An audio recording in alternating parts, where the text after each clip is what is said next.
नागपूर जिल्ह्यातील रामटेक तालुक्यातून एक अत्यंत हृदयद्रावक घटना समोर आली आहे। वाघाच्या भीतीने एका पित्याने आपल्या 7 वर्षीय मुलाला कवेत घेत बंधाऱ्यात उडी घेतली। मात्र या दोघांचाही दुर्दैवी मृत्यू झाला आहे। देवलापार वन परिक्षेत्रातील छवारी शिवारात घडलेल्या या संपूर्ण घटनेने परिसर हादरून गेला आहे आणि कुटुंबियांवर दुःखाचा डोंगर कोसळला। पाहूया हा सविस्तर रिपोर्ट। रामटेक तालुक्यातील देवलापार वन परिक्षेत्रातील छवारी शिवारात रविवारी सकाळी ही दुर्दैवी घटना घडली।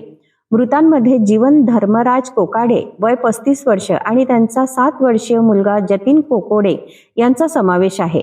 माहितीनुसार जीवन कोकोडे हे आपल्या मुलासह लखन बंधाऱ्याजवळ मासेमारीसाठी गेले होते।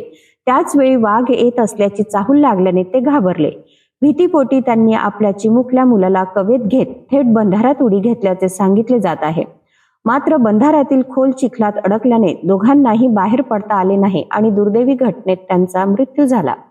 या घटनेची माहिती मिळताच ग्रामस्थ, पोलीस आणि वन विभागाचे अधिकारी तातडीने घटनास्थळी दाखल झाले। शोध मोहिमेच्या दरम्यान 7 वर्षीय जतीनचा मृतदेह पाण्यावर तरंगताना आढळून आला, तर जीवन कोकोडे यांचा मृतदेह नंतर बाहेर काढण्यात आला। या घटनेमुळे संपूर्ण परिसरात शोककळा पसरली असून कुटुंबियांचा आक्रोश उपस्थितांच्या डोळ्यात पाणी आणणारा ठरला। दरम्यान घटनास्थळी प्रत्यक्ष वाघ होता की इतर कोणते कारण होते याचा तपास वन विभागाकडून सुरू आहे।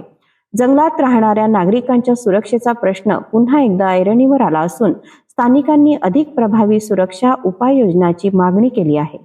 रामटेक तालुक्यातील ही घटना अनेक प्रश्न उपस्थित करणारी आहे। वाघाच्या भीतीने घेतलेला निर्णय एका कुटुंबासाठी कायमचा काळ ठरला। या प्रकरणाचा तपास सुरू असून वन विभागाच्या अहवालाकडे सर्वांचे लक्ष लागले आहे।